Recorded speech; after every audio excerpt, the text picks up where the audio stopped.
ಮಹಿಳಾ ಪೋರ್ಟ್ಫೋಲಿಯೋಗಾಗಿ ಇಷ್ಟು ಒದ್ದಾಟ, ಇಷ್ಟು ಕಾಯುವಿಕೆ. ನಿಮಗೆ ಅವಕಾಶ ಇದೆ, ಸಂಪೂರ್ಣ ಬಹುಮತ ಇದೆ. ಈ ಸಂದರ್ಭದಲ್ಲಿ ಒಂದು ಬೆಂಚ್ ಮಾರ್ಕ್ ಸೆಟ್ ಮಾಡೋದಕ್ಕೆ ಎಲ್ಲ ಅವಕಾಶಗಳು ಇತ್ತು. ಒಂದಲ್ಲ 3 ಪೋರ್ಟ್ಫೋಲಿಯೋ, ಇಷ್ಟು ಪರ್ಸೆಂಟ್ ನಾವು ಮಹಿಳೆಯರನ್ನ ಮುಂದೆ ತರ್ತಾ ಇದ್ದೀವಿ, ಎಲ್ಲ ಅವಕಾಶ ಇತ್ತು. ಅಲ್ಲಿ ಜಾತಿಗೆ ಪ್ರಾಮುಖ್ಯತೆ ಇದೆ, ಪ್ರಾದೇಶಿಕವಾರು ಪ್ರಾಮುಖ್ಯತೆ ಇದೆ, ಯಾವ ಯಾವ ಬಣದವರಿಗೆ ಎಷ್ಟು ಕೊಟ್ರಿ ಅನ್ನೋ ಪ್ರಾಮುಖ್ಯತೆ ಇದೆ. ಮಹಿಳೆಯರ ಹೆಸರು ಬಂದಾಗ ಲಿಸ್ಟಲ್ಲಿ ಬಂದು ಅಸಮಾಧಾನ ಆಯಿತು, ಏಕದಮ್ ಲಿಸ್ಟ್ ಚೇಂಜ್ ಆಗೋಯ್ತು. ಮಹಿಳೆಯರಿಗೆ ಕೊಡದೇ ಇದ್ದರೂ ನಡೆಯುತ್ತೆ ಅನ್ನೋ ಮನೋಭಾವ ಇವತ್ತಿಗೂ ಇದೆ, ನೆನ್ನೆಯೂ ಇತ್ತು, ಇನ್ನು ಎಷ್ಟು ವರ್ಷಗಳ ಕಾಲ ಮುಂದುವರಿಯುತ್ತೋ ನನಗೆ ಗೊತ್ತಿಲ್ಲ. ತೇಜಸ್ವಿನಿ ಅವರೇ, ಅಂತಿಮ ಘಟ್ಟದಲ್ಲಿ ಇದ್ದೀವಿ. ನಾವು ಹೆಣ್ಮಕ್ಕಳಾಗಿ ನಮ್ಮ ಪಕ್ಷದಲ್ಲಿ ನಾವೇ ಕ್ವೆಶ್ಚನ್ ಮಾಡಲಿಲ್ಲ ಅಂದರೆ ಇಟ್ಸ್ ನೆವರ್ ಗೋನು ಚೇಂಜ್. ಈಗ ಮೀಸಲಾತಿ ಬಂತು, ಮೀಸಲಾತಿಯಲ್ಲಿ ಅನಿವಾರ್ಯತೆಯಾಗಿ ಕೊಡಬೇಕು ಆಯಿತು, ಓಕೆ. ಆದರೆ ಒಂದು ಪಕ್ಷದ ಪ್ರತಿನಿಧಿಗಳಾಗಿ ನಾವು ಪ್ರಶ್ನೆ ಮಾಡಲಿಲ್ಲ ಅಂದರೆ ಏನು ಬದಲಾಗಲ್ಲ ಮೇಡಮ್? ಭಾವನಾ, ಒಂದು ರಾಜಕೀಯ ಜಾಗೃತಿ ಮೂಡಿಸ್ತಕ್ಕಂಥದ್ದು ಮತ್ತು ಅವರಿಗೆ ಆಡಳಿತ ನಡೆಸುವಂಥ ಅನುಭವವನ್ನು ಕೂಡ ಪೊಲಿಟಿಕಲ್ ಪಾರ್ಟಿಗಳಲ್ಲಿ ಕೊಡಬೇಕಾಗುತ್ತೆ. ಮೆರಿಟೋರಿಯಸ್ ಹೆಣ್ಮಕ್ಕಳಿಗೆ ಒಂದು ಅವಕಾಶ ಕೊಡಬೇಕಾಗತ್ತೆ, ಸಾಮಾಜಿಕ ನ್ಯಾಯವನ್ನು ಕೊಡಬೇಕಾಗತ್ತೆ, ಮತ್ತು ಸಾಮಾನ್ಯ ಜನರಿಗೆ ಅವಕಾಶ ಕಲ್ಪಿಸಿ ಕೊಡಬೇಕಾಗತ್ತೆ. ಬರೀ ಟೋಕನ್ ಕೊಟ್ಟರೆ ಆಗೋದಿಲ್ಲ. ಒಳ್ಳೆಯ ಹೆಣ್ಣುಮಕ್ಕಳನ್ನು ಎಲ್ಲ ಪೊಲಿಟಿಕಲ್ ಪಾರ್ಟೀಸು ಕೂಡ ಬೆಳೆಸಬೇಕು, ಚುನಾವಣೆಗಳಿಗೆ ಮುಂಚೆ ಸಜ್ಜು ಮಾಡಬೇಕು. ಅವರನ್ನು ನಿಲ್ಲಿಸೋದು ಮಾತ್ರ ಅಲ್ಲ, ಗೆಲ್ಲಿಸ್ಕೊಂಡು ಬರಬೇಕು. ಪ್ರತಿ ಚುನಾವಣೆಯಲ್ಲೂ ಒಂದಷ್ಟು ಜನರಿಗೆ ಸೀಟ್ ತಗೊಳ್ಳೋದು ಕಷ್ಟ, ಒಂದಷ್ಟು ಜನರಿಗೆ ಸೀಟ್ ಸಿಕ್ಕತ್ತೆ. ಆ ಸೀಟ್ ಕೊಟ್ಟವರನ್ನು ಸಮಾಜ ಗೆಲ್ಲಿಸುವತ್ತ ಒಂದು ಪ್ರಜ್ಞೆಯನ್ನು ಮೂಡಿಸ್ಕೊಳ್ಬೇಕು ಅನ್ನುವ ಹಿನ್ನೆಲೆಯಲ್ಲಿ ನಾನು ಜಾಗೃತಿಯ ವಿಚಾರ ಮಾತನಾಡಿದ್ದು. ಇವತ್ತು ಚುನಾವಣಾ ಪದ್ಧತಿಗಳು ಕೂಡ ತುಂಬ ಭ್ರಷ್ಟಾಚಾರದಿಂದ ಕೂಡಿದೆ, ರಿಫಾರ್ಮ್ಸ್ ಅಗತ್ಯವಿದೆ, ಮತ್ತು ಪುರುಷರಲ್ಲೂ ಕೂಡ ಮಹಿಳೆಯರ ಬಗ್ಗೆ ಜಾಗೃತಿ ಮೂಡಿಸುವಂಥ ವಿಚಾರದಲ್ಲಿ ಮಾಧ್ಯಮಗಳು ತಾವು ಮಾಡ್ತಾ ಇದ್ದೀರಿ. ಹೆಚ್ಚಿನ ಇದನ್ನು ಪೊಲಿಟಿಕಲ್ ಪಾರ್ಟೀಸು ಮಾಡಬೇಕು ಅಂತಕ್ಕಂಥದ್ದನ್ನು ನಾವು ಪಾಸಿಟಿವ್ ಆಗಿ ತಗೊಳ್ತೀವಿ. ಕೇವಲ ಟೋಕನ್ ಆಗಿ ಒಂದೆರಡು ಕೊಡೋದ್ರಿಂದ ಏನೂ ಆಗೋದಿಲ್ಲ. ಮೆರಿಟೋರಿಯಸ್ ಹೆಣ್ಣು ಮಕ್ಕಳು ಹೆಚ್ಚು ಇದ್ದಾಗ ಹೆಚ್ಚು ಕೊಡಿ, ಇಷ್ಟೇ ಕೊಡಬೇಕು ಅಂತಿಲ್ಲ, ಅದನ್ನು ಮೀರಿನೂ ಕೊಡಬಹುದು, 33% ಮೀರಿನೂ ಕೊಡಬಹುದು, ಏನು ತಪ್ಪೇನಿಲ್ಲ. ಹಾಗೆ ಪೊಲಿಟಿಕಲ್ ಪಾರ್ಟೀಸಲ್ಲಿ ಕೂಡ ಸರ್ವೈವ್ ಆಗಿರೋದೇ ಸ್ಟ್ರಗಲ್ ಇಂದ. ಶ್ರೀಮತಿ ಇಂದಿರಾ ಗಾಂಧಿ ಅವರನ್ನ ಕುತ್ತಿಗೆ ಹಿಡಿದು ಆಚೆಗೆ ತಳ್ಳಿದಾಗ ಅವರೊಂದು ಪೊಲಿಟಿಕಲ್ ಪಾರ್ಟಿನೇ ಮಾಡಿ ಸರ್ವೈವ್ ಆಗಿದ್ದಾರೆ. ಅದೇ ರೀತಿ ಶ್ರೀಮತಿ ಸೋನಿಯಾ ಗಾಂಧಿ ಅವರು, ನನ್ನ ಪೊಲಿಟಿಕಲ್ ಪಾರ್ಟಿ ಬಗ್ಗೆ ನಾನು ಮಾತನಾಡ್ತಾ ಇದ್ದೀನಿ. ಅದೇ ರೀತಿ ರಾಷ್ಟ್ರೀಯ ಪಕ್ಷವಾದಂಥ BJPಯಲ್ಲೂ ಕೂಡ ಸುಷ್ಮಾ ಸ್ವರಾಜ್ ಇರಬಹುದು, ಹಾಗೆ ವಸುಂಧರಾ ರಾಜೇ ಸಿಂಧೆ ಇರಬಹುದು, ಉಮಾ ಭಾರತಿ ಅವರು ಇರಬಹುದು. ಎಲ್ಲ ಹೆಣ್ಣುಮಕ್ಕಳು, ಮೆರಿಟೋರಿಯಸ್ನ ಎಲ್ಲ ಹೆಣ್ಣುಮಕ್ಕಳು ಕಷ್ಟವನ್ನ ಪಟ್ಟಿದ್ದಾರೆ, ಹೋರಾಟವನ್ನ ಇವತ್ತಿಗೂ ಮಾಡ್ತಾ ಇದ್ದಾರೆ. ಹಾಗಾಗಿ ಇದು ಒಂದು ಸಾರ್ವತ್ರಿಕ ಇಶ್ಯೂ ಆಗಿದೆ. ನಾವೆಲ್ಲರೂ ಕೂಡ ಇದರ ಬಗ್ಗೆ ಧ್ವನಿಯನ್ನ ಎತ್ತಬೇಕಾಗಿತ್ತೆ. ಇನ್ನು 20 ವರ್ಷ ಹೋದ್ಮೇಲೆ ಈ ಟೈಮಲ್ಲಿ ಇಂತಿಂತ ಮಹಿಳಾ ರಾಜಕಾರಣಿಗಳು ದಕ್ಷವಾಗಿ ಆಡಳಿತ ನಡೆಸಿದ್ರು ಅನ್ನೋದಕ್ಕೆ ಉದಾಹರಣೆಗಳನ್ನು ಸೆಟ್ ಮಾಡಬೇಕಲ್ಲ. ಉದಾಹರಣೆ ಸೆಟ್ ಮಾಡಬೇಕಲ್ಲ. Let us build the vibrant future. Right, thank you. Yes ಮಾತಾಡ್ತೀನಿ. ಗೊತ್ತಿರ್ಬೇಕು ಯಾವ ಕಾಲದಲ್ಲಿ ಏನೇನಾಯ್ತು ಅಂತ. ಎಸ್ ತೇಜಸ್ವಿನಿ ಅವರೇ, ಇಲ್ಲ ಒಂದ್ ನಿಮಿಷ.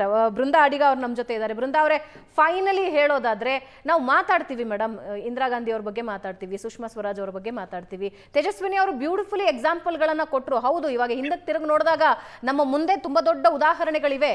ಆದ್ರೆ ಮುಂದಕ್ಕೆ ಉದಾಹರಣೆ ಕೊಡಬೇಕು ಅಂದ್ರೆ ಇವತ್ತು ಮಹಿಳಾ ರಿಪ್ರೆಸೆಂಟೇಟಿವ್ಸ್ ಆಗ್ಬೇಕಲ್ಲ. ಆಯಾ ಕ್ಷೇತ್ರಗಳಲ್ಲಿ ಅವರವ್ರನ್ನ ಮುಂದಕ್ಕೆ ತರಬೇಕು. ಒಂದು ಸುಭದ್ರವಾದ ಪೋರ್ಟ್ಫೋಲಿಯೋನ ಈ ಮಹಿಳಾ ರಾಜಕಾರಣಿ ನಿಭಾಯಿಸಿದ್ರು ಅಂತ ಉದಾಹರಣೆ ಕೊಡಕ್ಕಾದ್ರೂ ಇರ್ಬೇಕಲ್ಲ.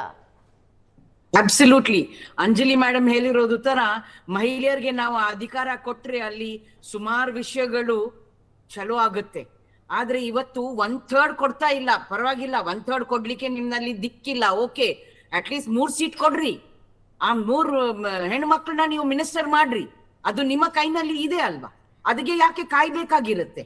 ನಾವು ಇವತ್ತು ನೋಡ್ಬೇಕಾಗಿರೋದು ಯಾವ ಮಹಿಳೆಯರು ಗೆದ್ದು ಬಂದಿದ್ದಾರೆ ಅವ್ರಿಗೆ ಆ ಒಂದು ಪ್ರಾಮಿನೆನ್ಸ್ ನಾವು ಕೊಡ್ಲಿಲ್ಲ ಅಂದ್ರೆ ಮತ್ತೆ ನಿಮ್ಮ ಅಷ್ಟೊಂದು ಮಾತು ಮಹಿಳೆ ಸಮಾನತೆ, ಮಹಿಳೆ ಘನತೆ ಎಲ್ಲ ಸುಳ್ಳಾಗುತ್ತೆ ಅಲ್ವಾ? 3 ಸೀಟ್ ಕೊಡ್ರಿ, 1 ಸೀಟ್ ಸುಮ್ನೆ ಟೋಕನಿಸಮ್ಗೆ ಕೊಡಬಾರದು. ಇವಾಗ ಅವಕಾಶನೇ ಇಲ್ಲ, ಇರೋದು ಒಂದಿದೆ.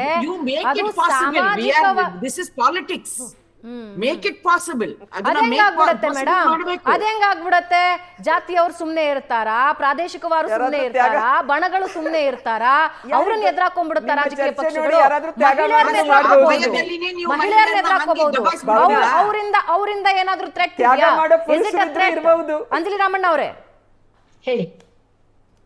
ಅದೇ ಹೇಳಿದ್ನಲ್ಲ ಆಗ್ಲೇ ನಾನು, ಜಾತಿ ಕೊಡದೆ ಇದ್ರೆ ದಂಗೆ ಹೇಳ್ತಾರೆ, ಬಣಗಳಿಗೆ ಕೊಡದೆ ಇದ್ರೆ ದಂಗೆ ಹೇಳ್ತಾರೆ, ಮಹಿಳೆಯರಿಗೆ ಕೊಟ್ಟಿಲ್ಲ ಅಂತ ಒಂದು ಮಾತು ಹೇಳಿ ಇಷ್ಟು ಜನ ಪುರುಷ ರಾಜಕಾರಣಿಗಳು ಮತ್ತೆ ಸಚಿವ ಪದವಿಗೆ ಆಕಾಂಕ್ಷಿಗಳಿದ್ದವರು ಯಾರಾದ್ರೂ ಒಬ್ರು ನಾನು ಸಚಿವ ಪದಕ್ಕೆ ಆಕಾಂಕ್ಷಿ ಇದ್ದೇನೆ XYZ ಮಹಿಳೆಯ ಹೆಸರನ್ನು ಹೇಳಿ ಅವರು ಕೂಡ ಅರ್ಹರಿದ್ದಾರೆ ಅಂತ ಕೂಡ ಅಂತ ಒಂದು ಮಹಿಳೆಯನ್ನ ತಮ್ಮ ಜೊತೆ ಸೇರಿಸ್ಕೊಂಡಿದ್ದಾರಾ?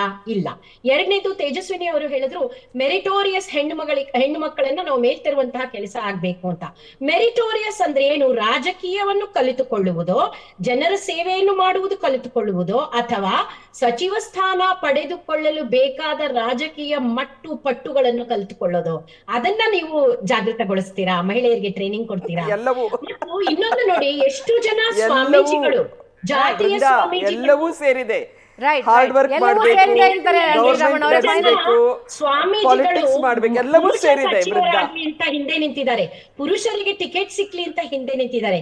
ಎಷ್ಟು ಜನ ಮಠಗಳು, ಸ್ವಾಮೀಜಿಗಳು ಈ ಮಹಿಳೆಯನ್ನ ಗೆಲ್ಲಿಸಿ ಅಂತ ಚುನಾವಣಾ ಪ್ರಚಾರ ಮಾಡಿದ್ದಾರೆ, ಟಿಕೆಟ್ ಕೊಡಿ ಅಂತ ಹಠ ಮಾಡಿದ್ದಾರೆ. ಬೃಂದಾ ಅಡಿಗ ಅವರು ಹೇಳದ ಹಾಗೆ 3 ಸ್ಥಾನಗಳೇನಾದ್ರೂ ಇವಾಗ ಸರ್ಕಾರ ಯೋಚನೆ ಮಾಡ್ಬಿಟ್ರೆ ಅದು ಬಹಳ ಖುಷಿ ವಿಷಯ ಆಗುತ್ತೆ. ಆದ್ರೆ ಅದು ಸಾಧ್ಯ ಇಲ್ಲ. ಇರೋ ಒಂದು ಸ್ಥಾನನ ಇವಾಗ ಯಾರು ಕೊಡ್ತಾರೆ ಅನ್ನೋದು.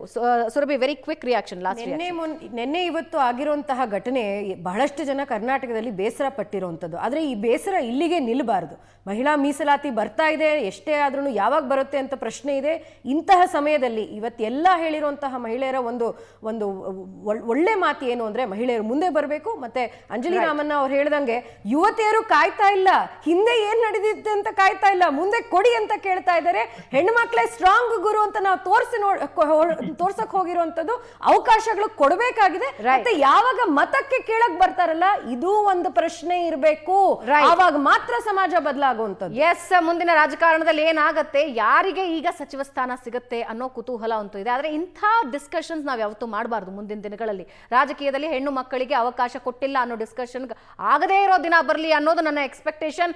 4 ಜನಕ್ಕೆ ಧನ್ಯವಾದ ಚರ್ಚೆಯಲ್ಲಿ ಭಾಗಿಯಾಗಿದ್ದಕ್ಕೆ.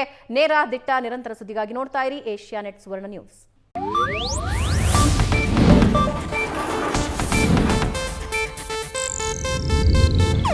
ಇದು ಏಷ್ಯಾನೆಟ್ ನ್ಯೂಸ್ ನೆಟ್ವರ್ಕ್ ಪ್ರಸ್ತುತಿ.